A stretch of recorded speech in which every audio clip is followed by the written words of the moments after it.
She randomly showed up at my job and she just started freaking out and yelling. He's lying. He's just being very petty because I left him. I appreciate my mom and dad for making me handsome. She looked at me and said, ooh, that boy looked just like a little rabbit. Rabbit wouldn't be rabbit without me. I built him, I built his brand. There was no communication, no agreement, and he never did come through, and that was gonna be fraudulent. He wouldn't know that. Plaintiff Luciano Cota claims his ex moved in with him 3 months into their relationship and then moved out, owing him 2 months' rent. He's suing for $2,200. Defendant Daphne Yanez claims her ex is a liar and a cheater. Right hand. She says she owes him nothing. You swear the testimony you're about to give is the truth, the whole truth, and nothing but the truth? Yes. Yes. Good morning, Your Honor. Morning, Najee. How are you? I'm doing well, Judge. Thank you. Good, good. This is case number 058 on the docket. Cota versus Yanez. And let me see here. We have the plaintiff, Luciano Cota, and you are suing your ex-girlfriend, Daphne Yanez, for $2,200 for unpaid rent. So go ahead, Luciano. What's your case? So I'm here not to be petty or anything towards my ex. I'm just here to get the rent money from her. I met her at a club downtown Phoenix, Arizona, called Monarch. Seeing her from the distance, it was really, really cool. She looked beautiful as can be, having a good time. She just looked like somebody fun to talk to. So I did what I had to do, grab a couple drinks, went up to her, introduced myself. Is that what you had to do? You had to grab a couple of drinks? Exactly. I had to introduce myself. She accepted the drink. I asked her to dance. We danced Let me pretty much just get the a whole feel. night. Let me just get a feel of your style. So you went over to her with 2 drinks, and you said what? I said, how you doing? You know, I introduced myself. My name's Luciano. Yeah. I saw you, didn't want to be a creep or anything, but saw you from the distance. I just wanted to, introduce myself, and, I was like, nice. You want a drink, and, it's on me, and gave her a drink, and, we, like I said, asked her to dance. We had a good time. I finally, got to know her and see what she wanted to do in life, and she kept talking about, she's looking for a place to stay. She really wants to be a hairstylist. She wants to own her own salon. And, I know it's really, really early, but, 3 months deep into talking to her, I decided to tell her, like, look, I'm willing to help you out. I'm willing to, let you move into my place. I do have a mortgage and I do have, to pay for it, but, we had a verbal agreement. If, you're willing to pay half that mortgage, you're more than welcome to come live with me. Okay, so she moves in. Yeah. Yeah, she moves in. Everything was great. She was going to school. Like I said, I was paying for all of her classes. I was making sure that she was on top of it, not slacking. I was also working myself, so everything was going good. We had a great connection. There was never no fights or anything. And then finally, as like I said, over time came, we had an incident where, like I said, I work at the hospital, so she had an incident where she randomly showed up at my job. She saw me walking out of work with a coworker of mine, and it is a female coworker of mine that I'm really, really good friends with. And she just started freaking out in front of the hospital. She started yelling. She's like, who is this? Why are you so close to her? And I just told her, like, look, this is just a coworker of mine. There's no reason for you to, go crazy and yell at me or anything, So there's no reason to. So you're saying that you never gave her any reason for her to not trust you or to not at be all. suspicious? Not at all. No, I Okay. was pretty much, I don't mean to hype myself up, but I was a pretty solid boyfriend, I would think. I posted her on my social medias. I let other women know I'm in a relationship. Daphne, you seem to be shaking your head. What do you Yeah, want to say? because he's lying. Okay, when we first met... Well, he's a man. Yeah, I'm sorry. And I didn't need somewhere to stay. I have a laugh button because no one else laughs at my jokes. We're going to laugh a lot today. Yeah. I never needed ahead, somewhere to Daphne. stay. He offered that to me because when we first met, yeah, everything was great. Everything was fine in the beginning of our relationship until he cheated. And him to stand here and to tell me and tell you that he never did that, he actually did it twice. And how much were you giving a month? His mortgage was like $22 a month. And then even on top of that, when he didn't have a job, whenever he wanted food or anything, just little dates, when he lost his job, I paid for it. And I never brought it up being petty like how he is now, because in relationships, that's what people do. They help each other out. He never asked me to ever pay rent. There was no agreement whatsoever for me to pay. That's a lie, Your Honor. I told her to pay rent the first time that she moved in. I said, all you got to do is help me out, pay half, and you'll be good. Set. Why would I It was a verbal agreement. It was my girlfriend. It was a girl that I loved. you know, and everything was going good. So why wouldn't I, you know? Yeah, you love me and other girls at the same time. I never cheated on her. What brought about your suspicions that he was cheating? I did see him with a girl, and I did confront him, and I wasn't being crazy or nothing. I was just like, you know what, I'm gonna ask. And he told me, oh, it's just a coworker. But he was being a little too flirty with her because I did show up a little bit early to pick him up, and I was just sitting there in the car, and I seen them. But that wasn't, whatever he told me, cool, I believed him, I dropped it. But it was a couple months after that, he already had lost his job there. He had messages, and there was just like, you don't talk to a girl like that you're not messing with. Messages. Little dates, going on lunch dates at work, yes you were. And that's when I broke up with him. And then I did give him a chance, whatever we talked about it, we like figured everything out because he wasn't gonna see her no more because he wasn't working there no more. And everything was fine until I had to use his phone again, and that's when I found the second messages with a different girl, and I was just done, and I just ended it. And what was in that message? Him like saying like how beautiful these girls are, want to go on a date with them. All this is just stuff that you don't do when you're in a relationship. I never said any of that, Your Honor. All due respect, I never cheated on her. What happened was she became very insecure. She thought, you know, I got complimented a lot, you know. I appreciate my mom and dad for making me handsome, but I just always got complimented, you know what I mean? So, yeah, I know the feeling. You know, it happens. You understand. You understand. But the thing is, it's just like, I would always get complimented, and you know, I'm a friendly guy, but I'm not over here making them feel the best of the best, or like making them feel like they were my girlfriend or anything like that.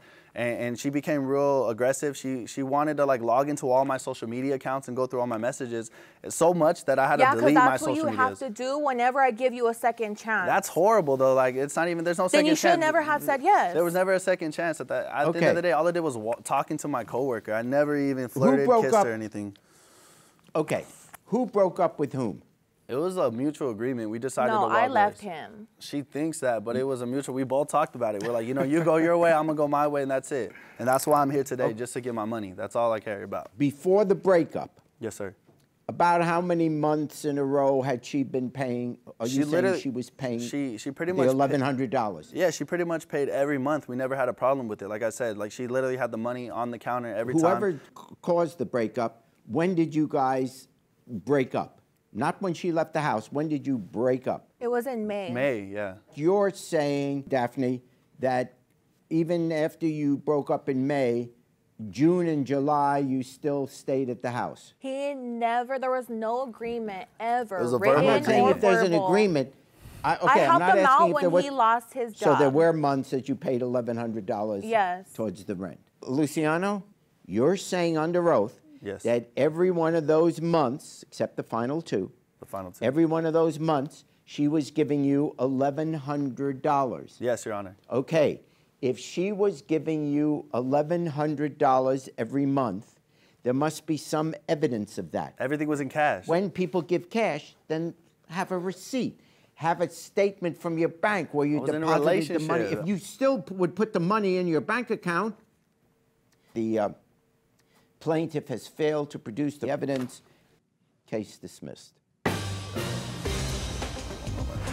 I never owed him anything. He was just being very petty because I left him. She does owe me that money. She's been paying it every month since she's moved in the last 2 months that she thought I was cheating and still has no proof. She owes me for that money. He proved to me that he's still gonna be a dirtbag, and he proved that he's never going to change. I would definitely wait longer to move in the next girl. I'll make sure that we are in a strong relationship, probably a year plus, before I move her in. Never 3 months ever again. Plaintiff James Rabbit Shanks claims the defendant failed to produce his web series, Around the Table with Rabbit. He's suing for $5,000. Defendant Vincent Shanks claims the plaintiff duped him into working on his web show in exchange for free rent. Please raise your He's right hand. countersuing for $5,000. Do you swear the testimony you're about to give is the truth, the whole truth, and nothing but the truth? I do. Thank you. Good morning, Your Honor. Morning, Najee. How are you? I'm doing well, Judge. How you doing? Good, good. This is case number 091 on the docket, Payton versus Shanks. Thank you, and welcome to both of you. As I see here, we have the plaintiff, James Payton, and you are suing the defendant, Vincent Shanks, for $5,000 for failing to produce your web show, plus rent, utilities, a damaged sofa, and slander. And the defendant, Vincent, you are countersuing for $5,000 for suits, luxury cars, and Uber rides. My first question to you, James, is your hat alive? We can make it come alive, Your Honor. Yeah. Matter of fact, What? this is from around the table with the rabbits. So we're gonna hop on this case, and hey, thanks for having me here. And my mom told me to tell you, she always had watched you, and she loved your show from the Jerry Springer show all the way to the court show. You certainly get points for that. Okay. All right. Now, on a serious note, I understand you call yourself Rabbit? That is correct. Let me tell you how I obtained the name Rabbit. Okay. Well, my auntie, when I was born, and after they kind of cleaned me up, and she was in the living room with my mom, and she looked at me and said, "Ooh, that boy looked just like a little rabbit." And so that's how I got the name Rabbit. It should have been Rabbit James instead of James Payton. Okay, well, thanks for that story. You know, actually, when I was born, the doctor looked at my face and then my rear end and yelled out, "Twins!" Okay. That's why it's springing. Hop, hop. Okay. Tell me your story. I met Mr. Shanks back some months back through my nephew. I was in the process and seeking someone to help me launch off my show, Around the Table with Rabbit. Okay, however, after meeting Mr. Shanks, he told me what to do and what field that he's in, to marketing and to filming and promoting and what have you. And so he saw a video of mine that I paid homage to the Hillary Clinton in 2016. So he saw the video and he kind of saw a lot of details and some things that he said he could work with me with in order to promote my show Around the Table with Rabbit. So he came over, we kind of chit-chatted a little while, and he told me the situation with his housing or whatever was going on with that. Okay, and so at the point he needed somewhere to stay, which I didn't know that till after we kind of got to conversing a little bit. And so he supposed to talk with the property manager about getting an apartment within a week or two. So however, those 2 weeks will wind up to about 6 or 7 months of him staying with me. That's not true, Your Honor. I don't know where he gets 7 months from. It's about 3 months, 2 to 3 months. Okay. So during the time when Mr. Shanks was there, he agreed to pay me rent while he was there staying at my house, also to help promote my show Around the Table with Rabbit. That's not true. He agreed to help promote the show. Okay. However, by time for the show to get ready to launch off, he never did come through. He had me buying tickets, and I was about to sell the tickets to my church members, and that was going to call me fraudulent. I would have been fraudulent had I done that. How much was the agreement that you would pay him for his services? There was not a fee for me to pay him. While he was staying at my apartment, he resided with me. He agreed, long as I let him stay that day, he would promote the show. There's never an agreement of me paying him money. But you're suing him for money. Right. Oh, you're saying... The money that I'm suing him for, the events, the tickets, the flyers, which I paid out also, as well as with the place to film the show at. Okay? This is where the $2,500 become established. You've heard what he said, that Yes, you stayed at his place for several months. I understand from the complaint and from what he now said. Okay, I want to hear your defense. I was in a crisis.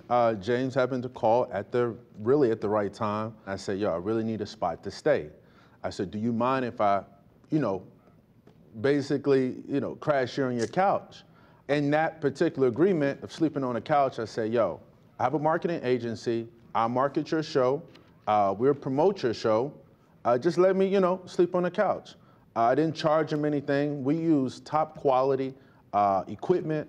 It wasn't nothing that he had to pay out of pocket, just because we had a lot of things in-house. If he had to pay anything out of pocket, it was the food that he cooked. From everything else, from his clothing, his wardrobe, I bought.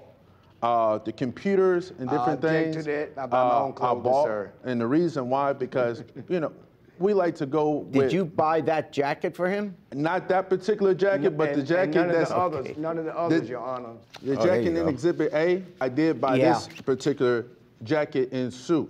Now, prior to... That particular suit right there is about 4 years old. I bought that suit when I was living in Hattiesburg, Mississippi. I have a white one and a mustard color suit as well. Prior to this right here, this day was a photo shoot, as you see. He's on top of the And it goes to skyscraper. show that he was doing. And he also, if you have let him talk. image below, he actually wore the suit in the Tesla. You were at a dealership, right? That was the Tesla dealership. On the day of that video shoot, what you just saw from that picture that he showed you with the burgundy suit on, he said, let's go to this dealership. He said he wanted to get me in the Tesla. Okay, we filmed the thing in the Tesla. There was no communication, no agreement with no dealership. He wouldn't know that, Your nobody Honor. of that nature, Your Honor. He wouldn't know that. During the month of December, Mr. Shanks, while he was residing with me, he never gave me any money for rent. He gave me money once, and it was Which you never $50, told Your me to. Honor. And he never agreed to told give me me to. $20, $50 a month for rent while he lived there. That's okay, something in the that I did out process of my doing pocket. all this, He never okay, told all me the to. food was coming out of my pocket, which he Okay. agreed to help on that as well. You guys didn't have a meeting of the minds. Even as you're standing here, you both have a different interpretation of what was required of either of you. You guys can't even agree on whether you were there for 7 months or 3 months. Sir, I have videos of it, sir. If they can play the video, you should have a footage. He ruined my sofa, and there should be a lot of evidence in regard to how he ruined my sofa, sir. Yes, you sir. have video of him damage. Wait a second. Of him He was damage. working on my show on the couch. Stop. You're not Yes. listening to me. Do you have video of him damaging your couch? Not sitting on it, damaging it. Do you have that video? No, sir. Well, no, sir, not of him. That's Damage the the couch, problem. Even if I take your side on that you were only there for 3 months, not 7. This is not like you were there, can I crash on your couch for a week? Can I crash on your couch for 2 weeks? You were there by your own admission for at least 3 months. And I don't see any canceled checks or any evidence or receipt that you paid him any rent for those 3 months. In other words, it's not like, well, you paid $200 a month and you should have paid $250. So you got something out of this, and you got. I do. What did James get out of it? James got the show out of it. I didn't. All I got was false promotion, No, sir. you seen his show. False you advertising. seen the That's video. what I got out of it. I got slandered, Your Honor. I'll say it the last time. You are asking me to determine whether or not there's been a breach of contract, and on either side, on your countersuit and on your basic suit. You haven't had a meeting of the minds that is provable in this court. There's no mutual agreement. And because of that, I dismiss both the suit and the countersuit. I wish Rabbit the best luck. Rabbit wouldn't be Rabbit without me. I built him, I built his brand, I built his name. And I feel like the defendant, he did not honor his word, and the defendant know how important this was to me and how important it is to me. So I'm really not pleased with the ruling, but someday, hopefully, around the table with Rabbit will come to light. Hey YouTube, thanks for watching. For more Judge Jerry, click here. For more Jerry Springer, click here.